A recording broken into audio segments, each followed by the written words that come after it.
I'm here with people on video and on audio, so you can catch us two ways this time.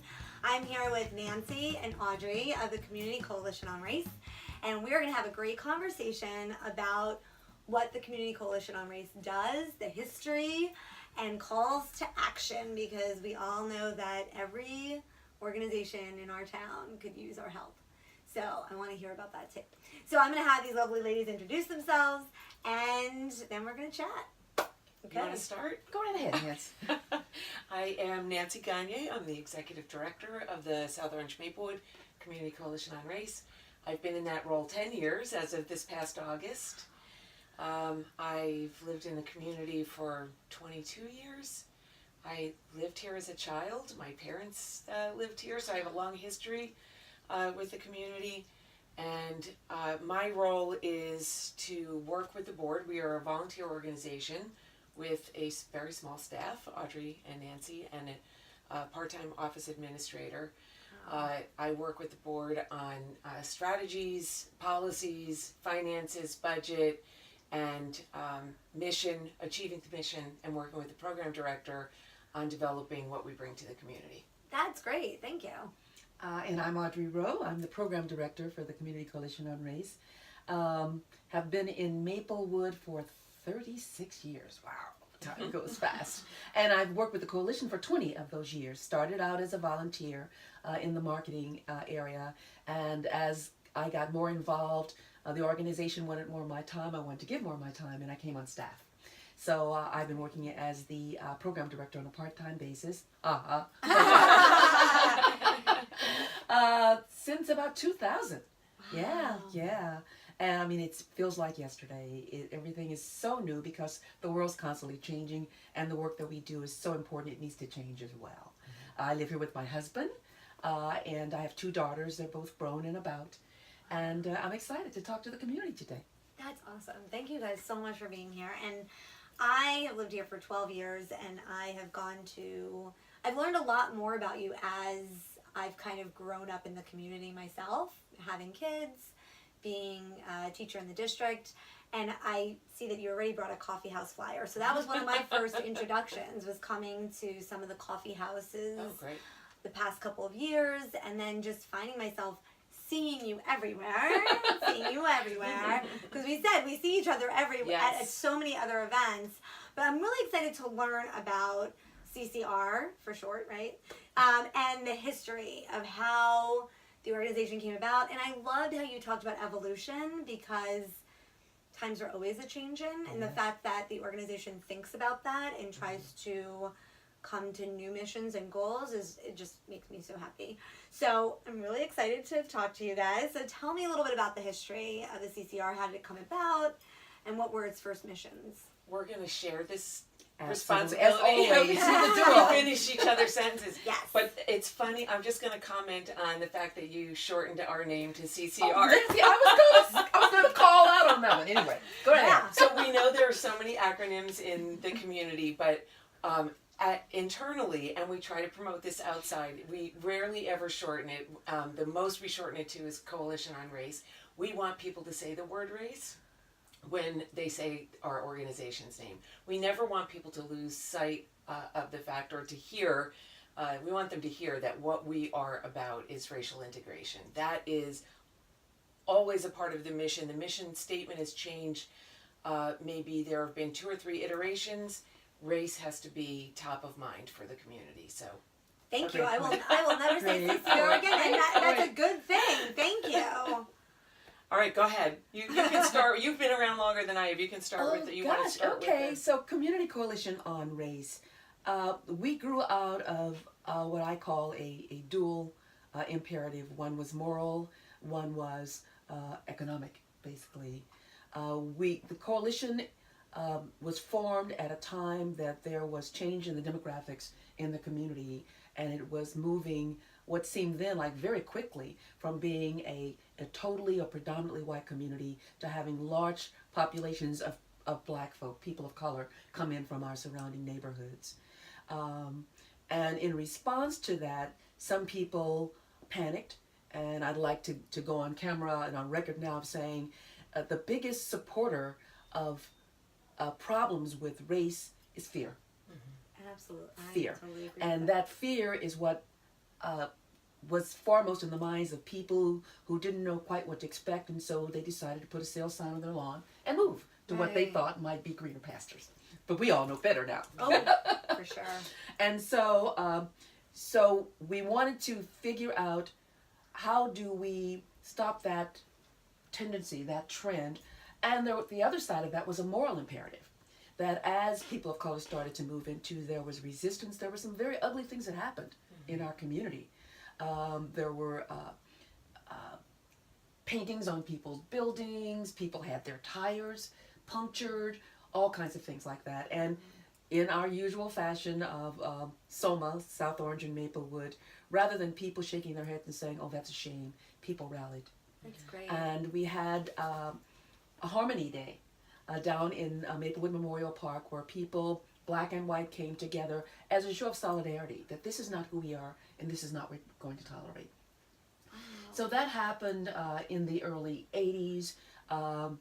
Fast forward several years, people started to gather in their living rooms, both in South Orange and Maplewood, almost simultaneously. So we had South Orange Friends, Maplewood Neighbors. They joined together to become Friends and Neighbors. And that was a group of people, residents, people who worked in the community, who were concerned about what was going on and wanted to have something happen. So those residents and people who had businesses joined with the town governments to try to tackle this issue.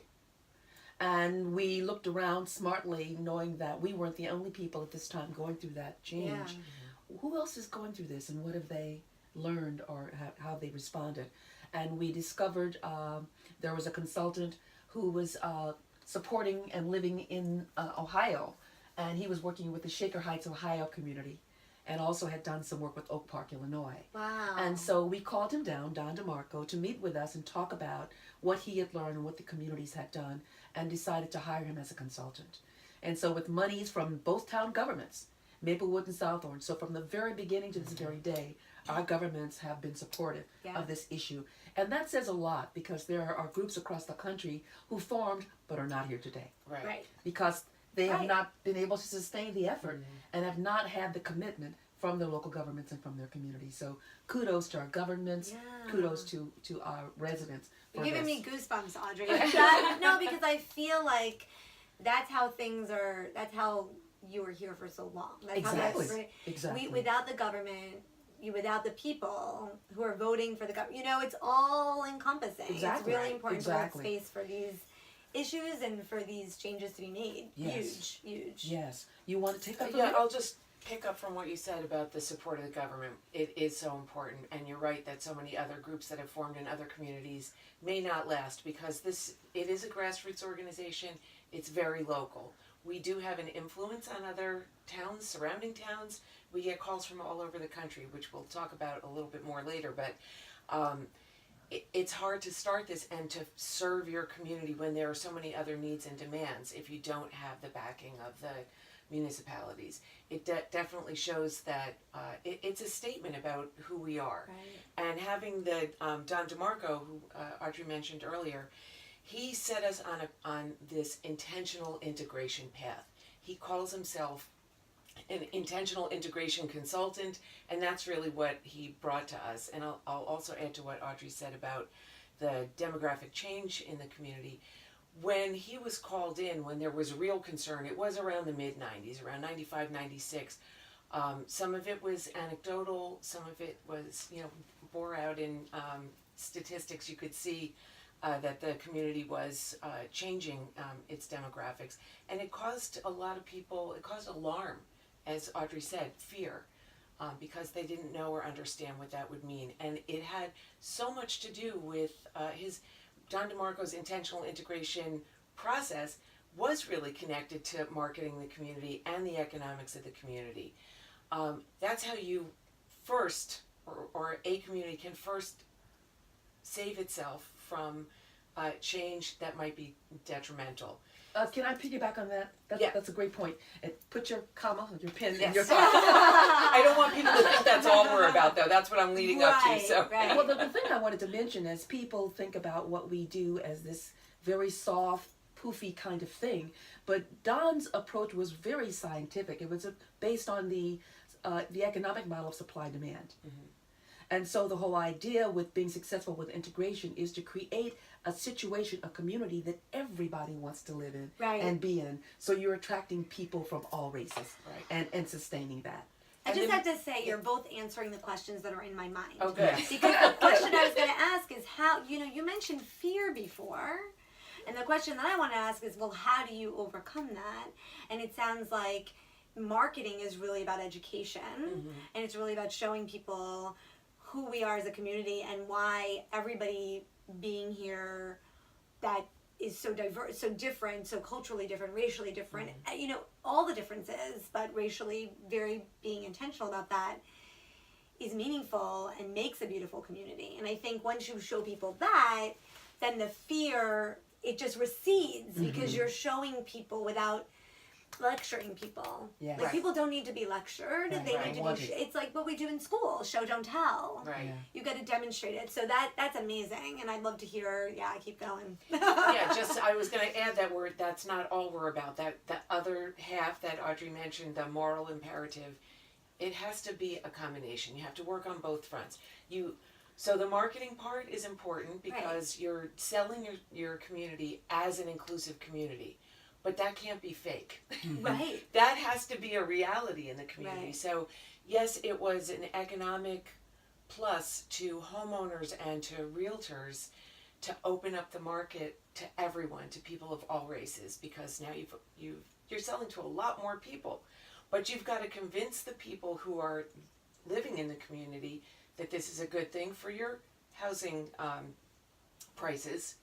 This is a good thing for your soul and for your family and for your kids in the schools.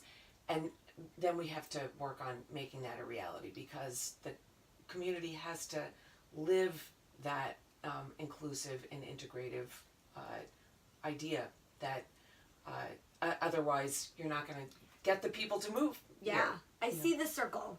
I see the circular, right? Because it's like, sell the community as this, market the community, show people this community, inform the people who are living here the importance of that, and then help them live it. Exactly. So that you can then keep, That's right. Yes. So once we gained that reputation, it took a while, a number of years to build that up.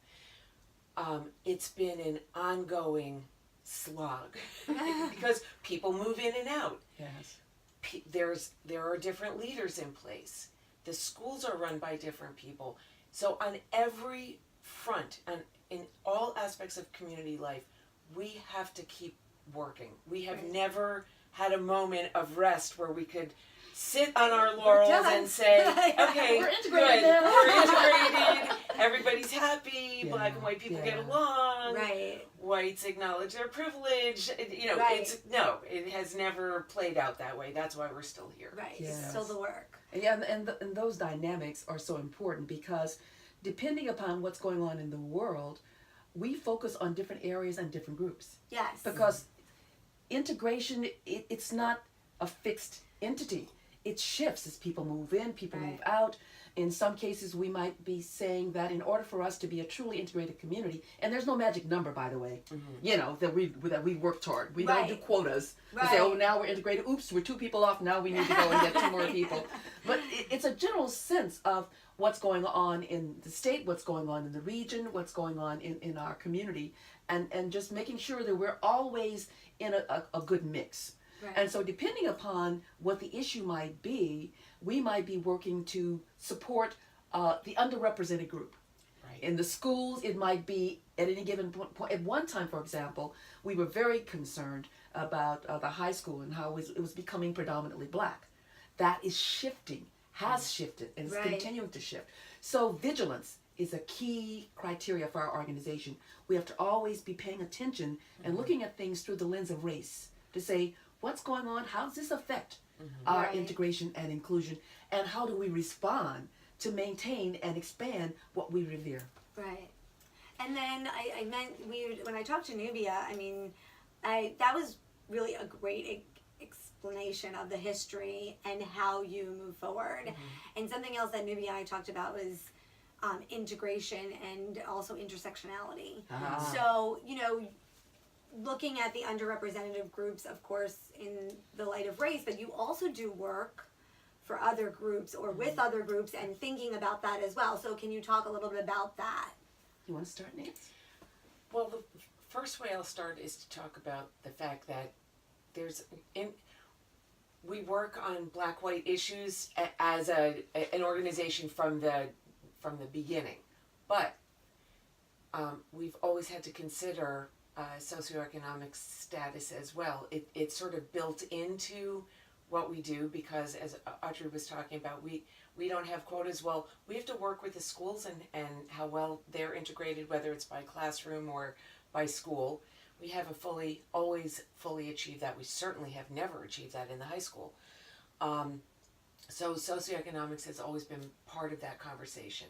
And we have had people talk to us, including a high school graduate from the school district, Dr. Michael Jeffries, came and talked to us about, at one of our conversations on race, about intersectionality, and that everybody has multiple sets of privileges or suffers can be oppressed in multiple ways. Right. So we're always cognizant of that in the work that we do.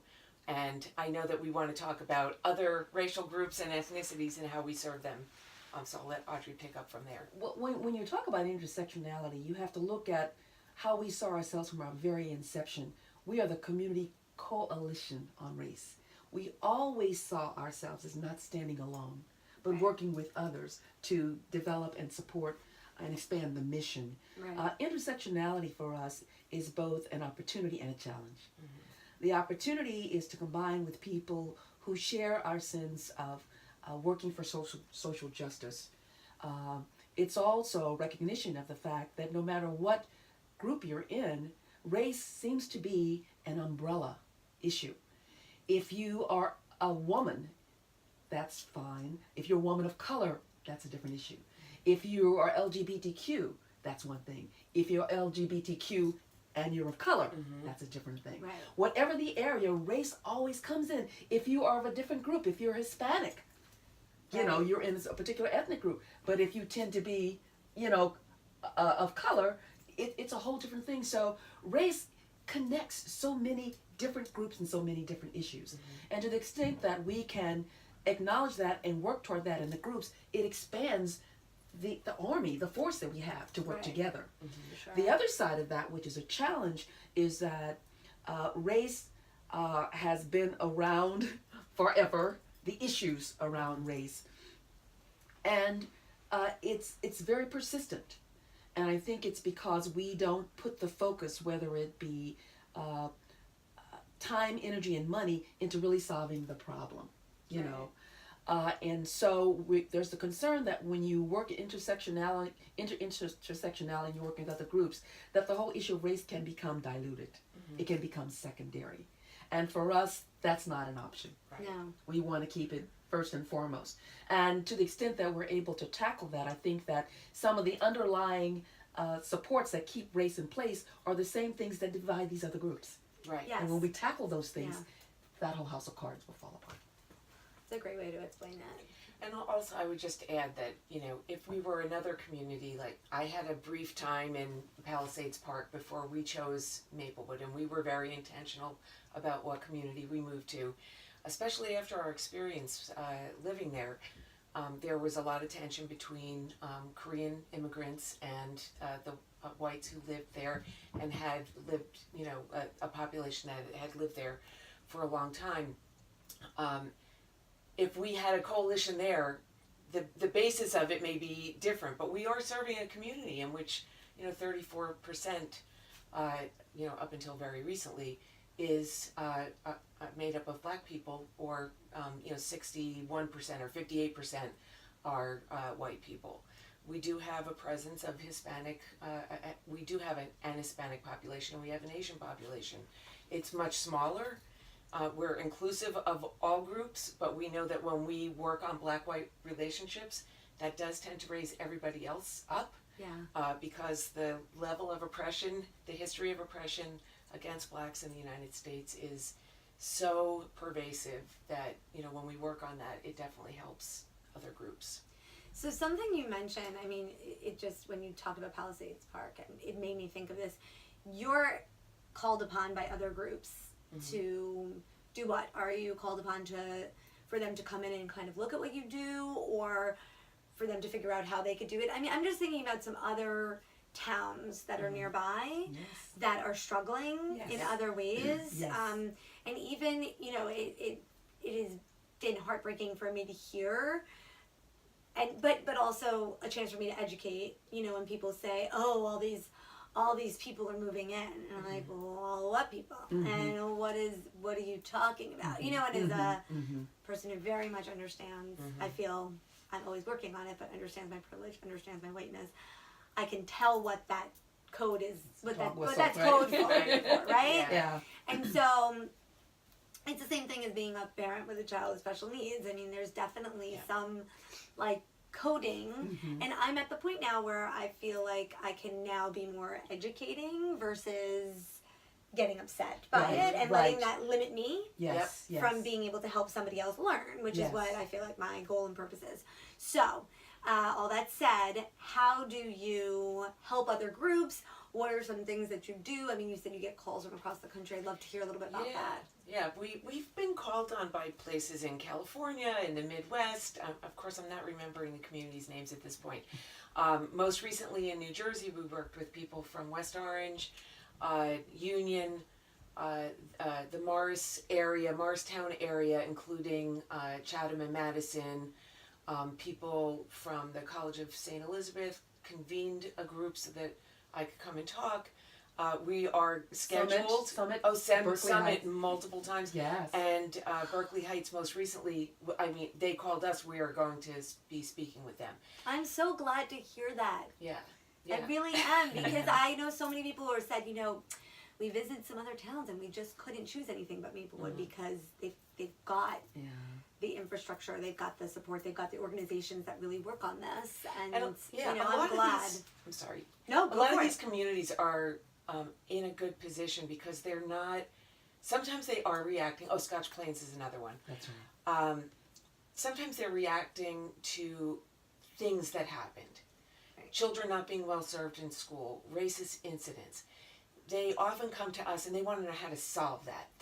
They first want to do a conversation on race. Right. And usually what we tell them is, first you need to understand what your demographics are. Like, how many people, you know, what's your population like? What's the appetite from your town leaders, from your school superintendent, from your building leaders, and from your municipal leaders? And from your police departments to actually engage in these conversations and to show some leadership on this issue. Right. If you don't have buy-in, you're going to be fighting, which is fine. You can fight. Like, we encourage you to go out and stake your claim for a need for real conversation to happen. But don't think that a conversation on race, even a series over a year, sometimes they say, well, we're not going to just have one, we're going to have it multiple times. And that's great, but you're going to have to be more activist and engage these other leaders. So that's sort of the beginning. That's where we start. And that's so perfect, Nancy, because we are so fortunate here in this community. The two anchors for what we've been able to accomplish is a progressive government. Many of these people, groups, almost all of them who come talk to us, they have a town government who's either totally disinterested, everybody's in a budgetary cut situation, so this is not a priority. Right. And they have such a small percentage of people who are not majority white that there's not a lot of, you know, energy or support. So they've been going across the borders and working with their neighbors in some cases on issues of social justice. So we're fortunate enough to have the critical mass here racially and to have the governmental support. We've had a number of students, many of them who grew up in our own community and some from other places, who've taken what we do here and used it as the topic for dissertations. And people will call and say, you know, we've researched the whole country and you're the only group we can find that's still doing this work. And rather than, you know, feeling puffed up about it, it's an additional challenge. It's an additional challenge. We need to keep going and keep growing with our impact. And impact is something that, as an organization, we are becoming more mindful of. We are holding ourselves to a standard that's more than about how many people show up at an event, but what is the outcome? Right. How does it really impact and help the students in the school? How does it further help in the neighborhoods to get more interaction between people of different groups? So what are the results, you know? That's great. Yes, yes. It's very scientific, is to be looking at, well, what's the outcome, and then looking at that outcome and saying, well, this is what we can do in response for better. How can we learn from that, you know, and then move forward. And we need you. We need you to help with that, because, you know, we have to get out of our own heads and talk to the community to get the feedback. Right. So if we have, 100 people come to an event and we get feedback from 10 people, then we're kind of at a loss to really know. Right. So if you come to anything that we're doing, if you happen to be part of a survey process, it's so important that you take it seriously, because our community's at stake and what we value here. And I think, I just want to reassure everybody that, and I can tell from the two of you that you want real feedback. You're not looking for puff up feedback. No sugarcoating. And I think that in our another issue in our society right now is that people are almost afraid to be honest because they don't want to be called a complainer, or they don't want to be seen as somebody who's negative. And I don't think that at all. I actually voice journal. I don't write in a journal, I voice journal. So this morning I was journaling about failure, and how I used to in my classroom be like, if a kid got something wrong in a math problem, I'd say like, yes, yay, that's so awesome. And the kids would look at me like I had two heads, because I celebrated mistakes, because I said mistakes teach you what not to do. You're never going to do this on a test, because we're all 25 of us learning right now. That's not how you do it. And you're going to remember this moment because I'm celebrating it. Yeah, because that is so perfect. We're going to remember that doesn't work. That is so perfect. And I feel like I tell people all the time, share with me glows and grows. Somebody told me that my volume was off on my podcast, and so I started being more mindful and noticing that. Yes. Somebody told me I say like a lot, and I've been really working on that, everybody. I'm just letting you know. But I was so grateful for the people who stood up and gave me the critical thought, their critical thinking about what I was doing. And so I feel that feedback is love. It's really the way that we grow and get better. And this community, if I'm sorry, go ahead. But this goes beyond the work of the coalition. I think that we are so blessed that people are so engaged and so outspoken. Right. The other side of that coin is that we're very difficult. We don't celebrate failures. As a result, we have organizations and institutions who are afraid to step out and try, because the community can be so unforgiving. So, if we want to grow, we've got to leave some room for things not to be perfect, and to give the feedback and give people the opportunity to course correct. Because once you give them the negative feedback, then you've got to sit back and see, well, okay, do they take it? Do they take the critique, and do they do anything with it? But if you're like, throw the bombs out, nobody's going to want to be transparent with you. So what's an area of growth for you guys that you're working on? For you ladies, for the organization. I'm not saying guys anymore. I just say it in so generically. But what's an area of growth that you are all trying to really focus your energy on? Whether it be, the first thing that comes to my mind, and I wanted to ask you about, was youth and how you engage the youth. Because I'm going to get on right here. I've already talked to the school board and told them they need to put a 5th grader, an 8th grader, and more kids on their board to learn, not to vote. And then I also believe that the high school student, the senior, should have a vote. Because you have been now mentored into leadership. What is leadership? What is student government really about? If you're not actually teaching children how to govern so that they can be our leaders, and we need younger leaders. So that's a long way of me asking again, what's your area of growth, and what are you thinking about youth? I think that we have a real opportunity to engage youth in more ways than we have in the We know, having raised children who've gone through the school district, I have two who have gone all the way through and are out in the world, and one who's now at the high school. We learn more from them than anybody else about what's actually happening with their education and how integration can be better supported and better relationships built within the buildings. We know that it's such an ongoing struggle for this community, how best to serve all students equitably and to provide them with the best education. We know, this is a passion of mine. This is what got me to the coalition. I did serve a term on the school board when my children were very young. And it was so hard to make even the smallest change to support better integrated classrooms. And we have been on this path, and it's painfully slow. When I started at the coalition, I feel like we keep nudging things along, and it's hard for people who need that change now. They needed it 10 years ago. Right. So I've watched so many kids go through the district that many are very well served, and many have not been well served, and it's a source of pain for us as an organization, as a community, and personally. So that's an area where I feel like we have made some progress, but just not enough. So there are just many more opportunities for us. I sort of rambled there, so I'll go back to engaging youth. We would like to work more with students at the high school. We have had opportunities off and on over the last couple of years, so that's an area. We've been also working with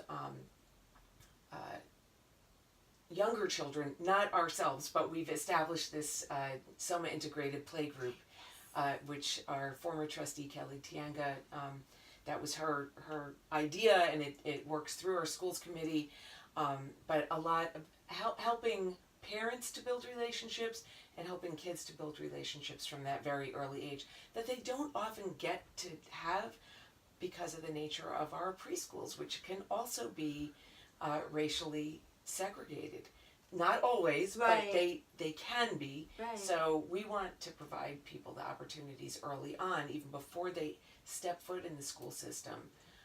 And then, of course, we've got our eye on what is happening with the school district and our interim superintendent's plans for integrating the elementary schools. So you are making my goosebumps just because I was reading about the integration and rezoning last night and wanted to ask you about that. So thank you for answering all my questions before I get to ask them. And so how are you able to work with them? Do you meet with them? Do you have a committee that meets with them?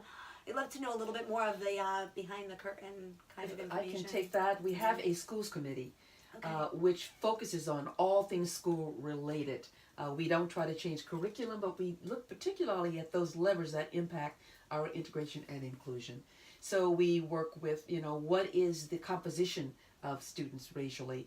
What is the composition of teachers racially? Yes. What's going on with administration? What about the policies and how that impacts students of different colors? And we always seek to be that voice and to look carefully at what's going on and to speak up when we see things that are going on and to kind of work with the stakeholders who actually have the power to make the change. We've been very fortunate. Our schools committee and our organization in general has had good rapport with the school board, but we've not always been on the same page in terms of you need to do more, you need to do harder, faster. Right, and you worked on the school board, so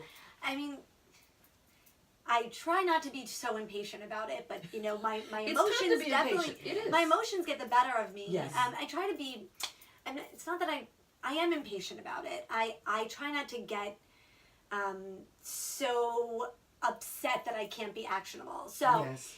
My concern constantly lies with the fact that things move so slowly. Yes. And I feel like it's so many reasons it moves slowly. Yes. I think that our community can have a voice that is also sort of fake, right?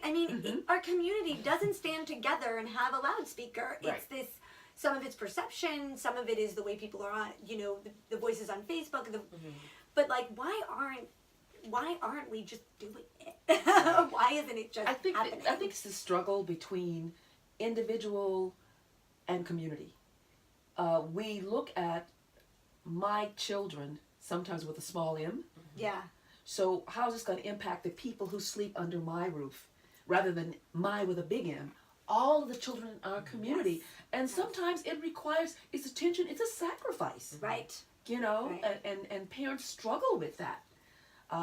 And they believe in theory, but when it comes down to how it's going to impact my kids, then I'm out. Right. You know? Right. So we need people to really to live their conviction, Right. to walk the talk, Right. to Right. stay the course. You know? Right. One of the things we're doing with the school board, concrete things, is working with the realtors as we anticipate what will be coming out of the plans that our interim superintendent is leading the board towards. And sometimes realtors kind of create a divisive situation where they tout one school as being the ultimate and another school not so much. They're legally not allowed to actually say the words, but they're code words, dog whistles about where you really want to be. Right. And so as we know, to give us the space to do what needs to be done to come up with this totally integrated school district, we wanted them to know up front that if you're going out and selling a neighborhood as being approximate to a particular school and your kid's going to be able to walk, you may be giving misinformation. Right. So Especially rather now. exactly. So Right. rather than having people come into our community and feel like they've been misled, we need to sell the entire district, all of our schools, Right. as great places to be. Absolutely. So we had Dr. Vaccaro come in and talk to. It was open to all of the realtors, and talk about what the plans are going to be. Take questions, and to kind of plant this seed is the days of the neighborhood school. You need to let that go. Yeah. You need to let that For go. the good of all of us. Right. Yes, For the good of all of us. exactly. Because really, we should. Our schools are amazing, and I was lucky enough to work here for 8 years. So I know so many teachers from all the schools. They're all just working so hard and doing so much to help all of our kids. There's beautiful learning everywhere.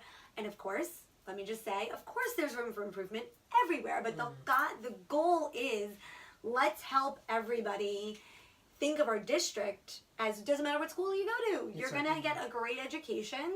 You're going to have great colleagues. You're going to have great, my students always call them each other colleagues. Because I think that you're working together next to each other. And this is preparing us for the real world, you know, where you will be colleagues with people. You will not just all be students together. You're going to work together, right? So, and the teachers are all just beautiful human beings who want to teach. You don't get into teaching because you're like, yeah, I'm going to make all this money. Right. I mean, or like, yeah, I'm going to, do something for the community. You get into teaching because you want to help a child learn something and become a leader. But you're an amazing teacher, but let's be honest. Teaching, the profession of teaching is a microcosm of the world. And there's a continuum. Right. Not all teachers are great teachers. Oh, for sure. And not all serve all students Exactly. well. Right. Exactly. So we need to be real, and we need to provide the support for those who are great, and to help those who could be great get there, and to figure out how we weed out the others. Well, how do we talk about professional development too? Yeah. Because I mean, I go to the school every time I go to the board. Like, Yeah. come on, let's get the professional development up, and especially. They were doing anti-bias training at one time where they were taking 35 teachers a year. There's 700 staff members, 20 years it would take you to get through them. And it's kind of ridiculous. It is, yes. So how do you help in that? Because I agree wholeheartedly. There are beautiful people who are teaching, but everybody needs to be developed. Right. Yes. Especially when it comes to bias, And I in my think opinion. the thing that the coalition does is to nudge the board and the community to do the tough things that need to be done to really get the outcome that we want. For example, some of these things that are optional, they should not be optional. I totally agree. Totally agree. And so rather than 35 teachers, every teacher needs to have the baseline. And in many cases, we find that they want the information. Right. Yes. Right. Or at least have the opportunity. Majority, yes. Yes. So I'm going to take a step back Yes. just to speak to some of the specific things that you spoke about. you asked about, how do we like move the project along faster, and why does it take so long? So Yeah. from the perspective of someone who served on this school board, Yes. the school board potentially changes over every year by 1/3. Yes. So it's a 9-member board. You have to there's voting. They can't make a lot of individual specific curricular changes, Right. Organization of classrooms, but they have to task a superintendent with that. They are sort of the first front they have to represent the culture of the community. The coalition has always said we strive to build a culture of integration in this community. We market the community based on that. So if you move here, and this speaks to your point about the realtors, you should expect to sort of be on board with this fully. But of course, people are people. So they come and they say, I like diversity, but oops, when it comes to my kid, I want my kid to be well served. So if AP classes or the highest level classes are not really, they're mostly white, my kid's white, well, my kid earned her way into that classroom. And so we've struggled over time to change all of those things. And, Right. Over my 20 years here, you can see more access to AP classes, less levels. But these were changes that were so hard won. Right. It takes not just a coalition on race, but we are a big part of that. And our schools committee is a big part of that, not just vocally with educational forums and workshops, engaging parents and teachers in this message of how we deliver an excellent and equitable education, but working behind the scenes, going to school board members, going to the superintendent, going to the head, whoever is running development or human resources. You really need to deliver anti-bias development to all teachers. We really need to have a diversity hiring fair so that we can attract. Now, and they're doing that now. But what about there are teachers of color who don't stay? Why is that? Mm-hmm. We want you to do exit interviews or do things to foster a climate in which everybody on the teaching staff feels included, welcome, they have a voice, and that they're getting the training that Yes. they need and deserve. Yes. So these are all things that we work on. We're there. Yeah. We're doing it. It doesn't mean it always happens, Of course. because there's an institutional structure. Like people say, to use the example of the school buildings. Something's broken. You want it fixed. You can't just send people in to fix it. There are laws and rules and contractual responsibilities. It takes a long time. Right. It's unfortunate that's the world we live in, but some of that institutional change is painfully slow. Right. But that doesn't mean we're not going to Right. push. But I thank hard. you for putting a fine point on that, because I mean some of the things is like, I think like we're in my living room, so my door breaks, let's call the handy person, Right. and then it gets Exactly. done. And but the institutions create this sort of structure where it Yes. takes 7 steps Yep. to get to making a change. But I think it all comes down to communication too. I know one of the projects that the coalition started basically after talking to realtors about the high school, and they were concerned as people came in to look at properties, and if they went into the high school, they felt like it didn't have energy, that it was dingy, that the lighting, etc. So based on what the realtors said, we pulled together a team of people. I was part of that team, and we totally redid that entry area with the new lights, the floors, bookcases, etc. The point I found out, though, is that people had said that the school district would not allow parents to come in and volunteer to paint. What we found out is, in working with the administrator who was there, what they didn't want was things to go unmanaged. Mm-hmm. So we agreed upon a color palette, things like that, and after that, then we were able to go and paint ourselves. So it's communication. And totally. their barriers are things that appear to be barriers. Right. That if you really investigate them, Right. that you can find a way to work around them.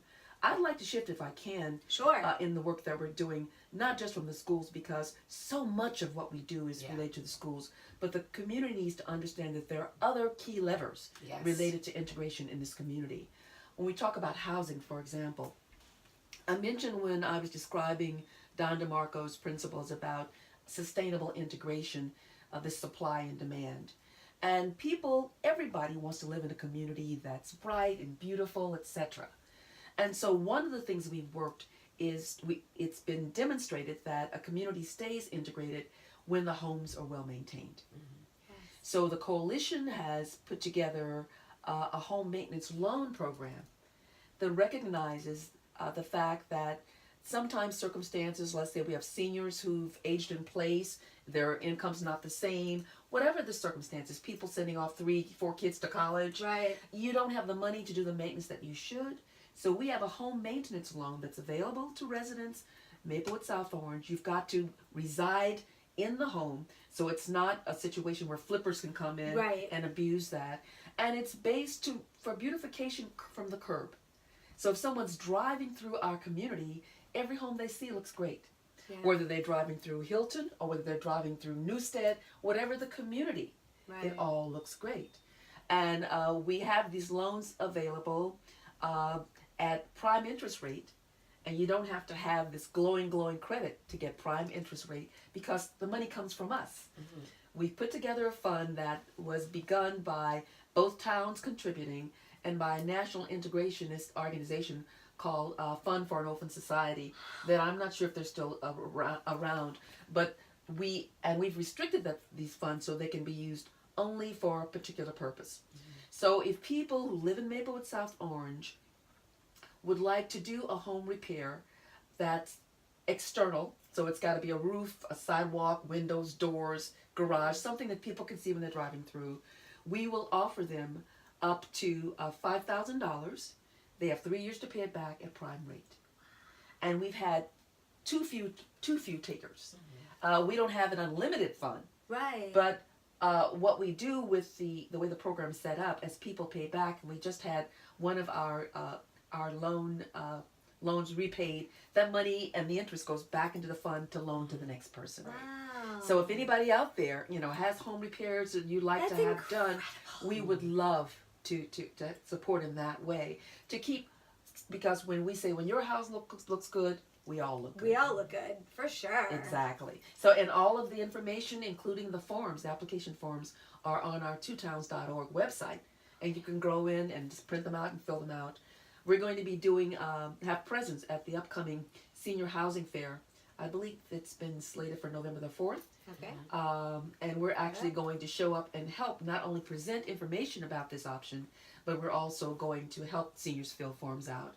And this is not only seniors, but also neighborhoods. Right. Neighborhood Right. association. If you've got that neighbor, everybody knows that house where the paint's Right. peeling. Exactly. And the people who live in that house usually are not proud that their house looks like Exactly. that. Right. They would like to change it too. Yes. And I just want to like to put a fine point on compassion Yes. and empathy, because it's not like somebody wants their home to look like that. That's You right. don't know what people are going That's through, right. what their circumstances are, and even I feel like the shaming of that just leads to more depression by the person who might live You're there right. and not be able to do anything, and I would like to see more than just this loan program. I like to see the community neighborhood associations maybe have some volunteers, Mm-hmm. like a little volunteer group on the weekends, get together help their and just neighbors. Yeah. walk Yes. around the neighborhood and be like, hey, I noticed that your lawn isn't mowed. I don't know what's going on for you, but got my lawnmower. Would you like some help? That's a great How idea. cool would that Yeah. be? That's There a are great idea. communities that have, more robust neighborhood support groups that they loan out tools. They have groups that come in with handymen to help out, and it is a strategy to keep a neighborhood viable and robust, and so that people can stay in their homes. And here we do run the risk of homes being taken over, people being foreclosed on. It's not a huge problem in South Orange Maplewood yet, but it can. We're vulnerable like every other community. We want people to be able to stay here. So the loan is part of, it's a pro-integrative strategy. Right. It helps people stay where they are, Yeah. and it can be an incentive for people to move here. So. For sure. And we want people to feel, you pay it back. Nobody's giving you or Right. gifting you anything. You pay it back. Right. So there's no reason to have any, negative feelings about taking the loan. You're just increasing your options. It's an opportunity. Yes. It's a lovely opportunity. We have been talking for a really long time, which I love. Doesn't seem like I know that's what a really good conversation is. But I'd love to hear some calls to action for our listeners, for our viewers, and I want to hear about some events that you all have coming up. Okay. Okay. There are so many things that I can tell people to act on. Right now, one thing I didn't get to mention, so I'll use this as a call to action, Great. although it wasn't originally on my list. So we did this demographic study 2 years ago, and we've taken it out and about to the community, and it's provided really useful information about where we are and where we're going in terms of both the schools and our neighborhoods. And we are seeing some as Audrey started our whole conversation off with talking about the concern about white flight in 20 plus years ago, now we have a lot of white people actually moving into the community, and it is lowering our black population. We don't have a lot of black in-movers right now. Okay. We will see that more clearly and more definitively once the 2020 census is out. But one of the things that we do is we study this. We want to understand the reasons why and what we can do to continue to achieve stability in our integration levels. Mm-hmm. And we are also seeing some neighborhoods that have continued to be intractable in the sense that they have stayed white or they have stayed majority people of color in that neighborhood, and many neighborhoods have increased their levels of integration, which is exactly what we want. So if you are a researcher, if you do any kind of demographic study, if you like to play with numbers, if you're good with Excel spreadsheets, we want you to come to us so that we can use your services, volunteer on that committee. We're always looking for volunteers, but so we're going to talk generally about volunteering for the coalition, but that's an area in which we provide an important service to both the school district and to the towns. But it also supports integration, our mission of integration overall. Because if we don't have this information, we could be walking around going, yeah, this is great, and really not understand that we're losing or levels of integration that we want to maintain. That's a very good point. And that's very specific needs for volunteers, but volunteers in general is what we really, really need. I think that everybody, not everybody, many of us appreciate that we are an integrated community, but like anything we're having, it takes work. And we have so many things that need to be done, but we need people to help with that. Ideas, and beyond ideas, actually doing the actual roll up your shirt sleeve work. Right. Actual work. So we have far more concepts within our various groups, and we're organized into subgroups to try to focus on every aspect of the community, whether it be schools, whether it be residential. We have a marketing committee that's working with Seton Hall on a research project now to get at just what Nancy's mentioning. What are the levers? What's the root cause for not having more people of color move into our neighborhood? Right. And are there actionable things? Are there things that we can do differently here to impact that so we don't end up being an all-white community again? Right. So I mentioned schools, residential, marketing. We have the committee that she's mentioning, we call it MERT. That's the Monitoring, Evaluation, Research, and Testing Committee. Okay. And we're looking at what's going on internally, are we meeting our goals, and externally, what's going on out there that we need to be aware of that could impact us here as a community. So we're not being reactive. We can get ahead of things. We see what's going on. And then we have what we call community engagement. That's a big bucket. Because a lot of what we do is not about people just living next door to each other of different race, but influencing, enriching each other's lives. And to do that, you have to interact. And so a lot of the fear comes from the fact that people don't really know anybody of color other than at a superficial level. Right. So they smile and nod, but they really don't know what's going on in their heads, in their hearts, and they think they're different. Right. And so we try to set up situations where people work together and understand that we, in many cases, feel and want and think the same. Right.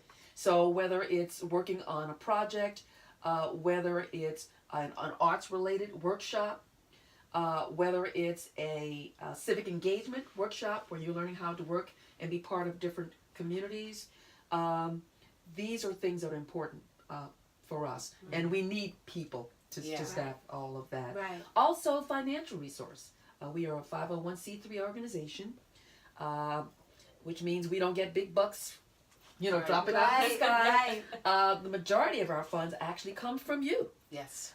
We come from donors. Yes, we need That's donors. right. Individual donors.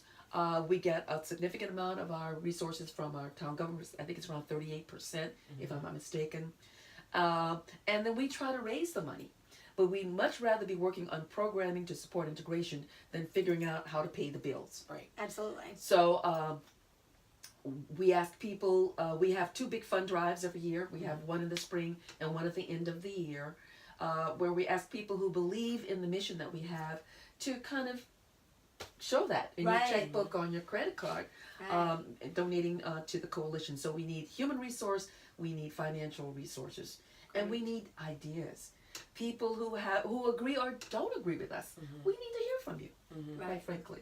Right. I think that's great. And I will add that the board has gone through some strategic planning over the last 3 years that included an update to our mission and vision statements, an update to how we structure our committees and the work that we do. So Audrey mentioned that we're focused on residential issues, schools, community engagement, and marketing. Plus the research and evaluation arm serves all of those groups.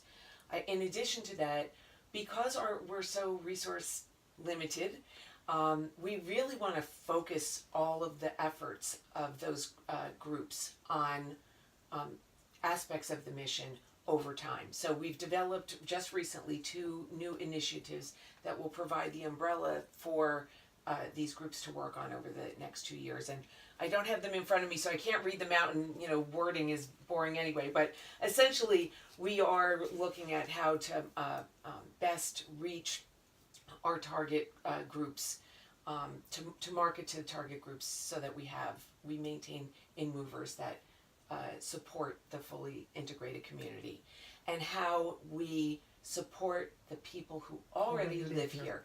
Because if people who live here aren't telling a good story, if they are, and we know that people do, and they should, be on social media and complain and say, my child was not well served, or my child's in a classroom that is not integrated, or any of those things, then we're not serving those people well. And why would other people move to the community? Right. So that is one of the initiatives that we're working on.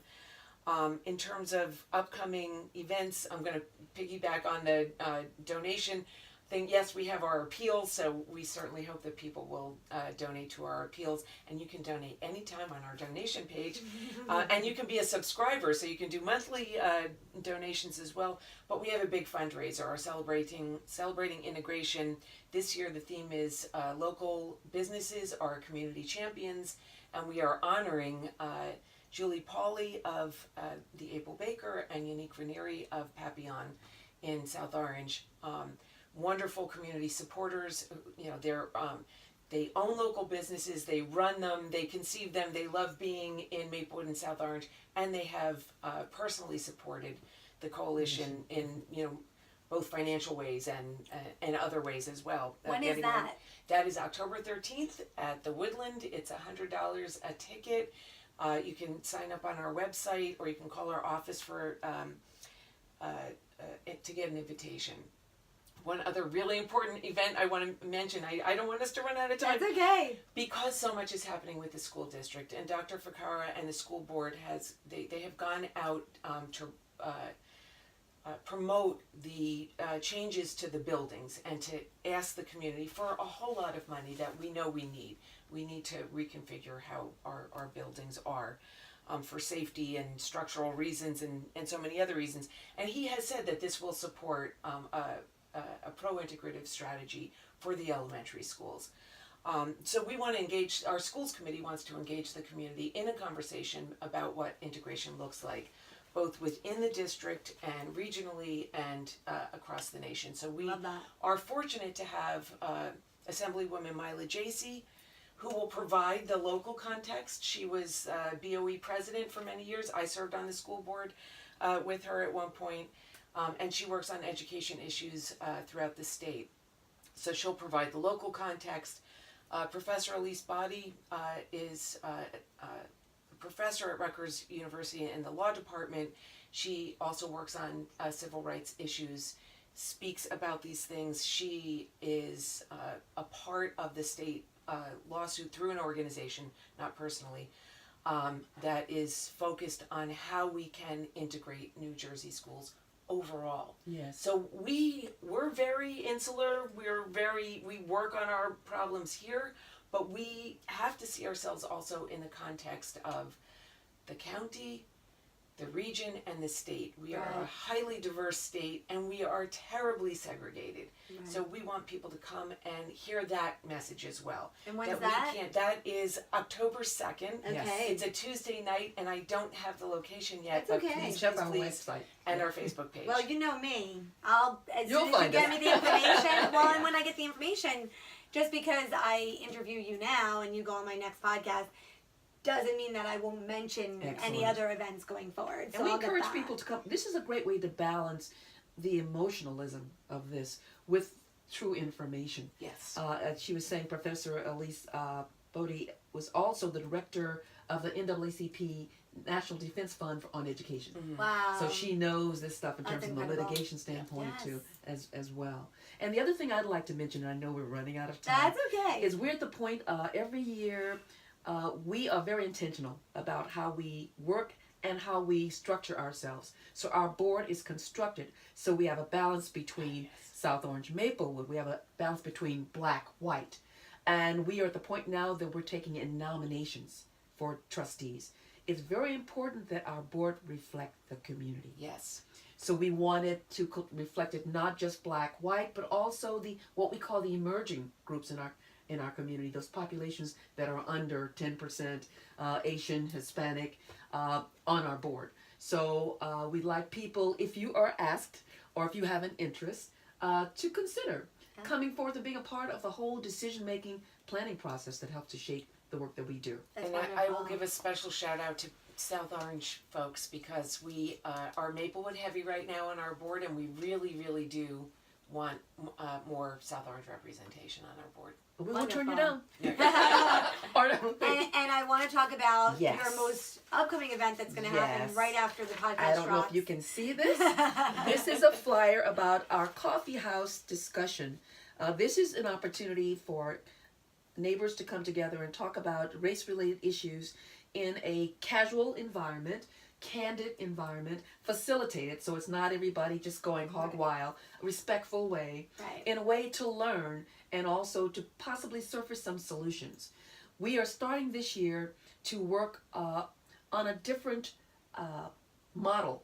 We're going to be doing what we call affinity groups. Gathering people together who have a commonality, whether it be race, whether it be gender, what have you, so that we can go deeper. Because what happens when we're in these large groups and you have 1, 2, or 3 people from a different group, it gets diluted. You really don't get a sense. So Right. this one coming up, which is going to be on September the 25th, coming up very quickly, is going to be race and the Latinx community. We have updated our thinking that Latina are very gender focused. So Latinx takes in all, regardless to the racial orientation. And we are hoping that a lot of our neighbors do come out from those communities as well as the rest of us. Okay. Because this is how we learn. Right. So we want to surface what are the issues? What are the experiences? How can we be supportive? That's great. And that's going to be at the Woodland, also from 7:30 to 9 on the 25th.